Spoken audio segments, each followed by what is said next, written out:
আসসালামু আলাইকুম। Welcome to Hasib 007। আজকে আমরা কথা বলবো লিভারপুলের প্রেজেন্ট ফর্ম নিয়ে, কেন তারা বারবার হারতেছে। গত ম্যাচে ভ্যান ডাইকের যে হ্যান্ডবল সেটি আপনারা দেখেছেন, এবং এটার পরে আর লিভারপুলের যে ডিফেন্স সেটি নিয়ে আর বলার কিছু নাই।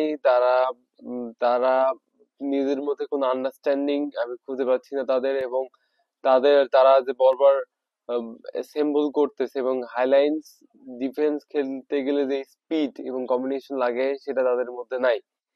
দ্বিতীয়ত আসি মিডফিল্ডের সমস্যা। মিডফিল্ডে তারা বারবার লুজ করতেছে, এবং মিডফিল্ডে যদি বল লুজ করে সেক্ষেত্রে ডিফেন্ডারের উপর চাপ পড়ে, এবং প্রতিপক্ষ যে যে অ্যাটাক গুলো হয়, প্রতিপক্ষের গোল বাড়ে, সেগুলো অনেক ফ্রিকুয়েন্টলি কম হচ্ছে। তার কারণে আহ, যে মিডফিল্ডে অবস্থা লিভারপুলের খুবই বাজে একটা অবস্থার মধ্যে যাচ্ছে।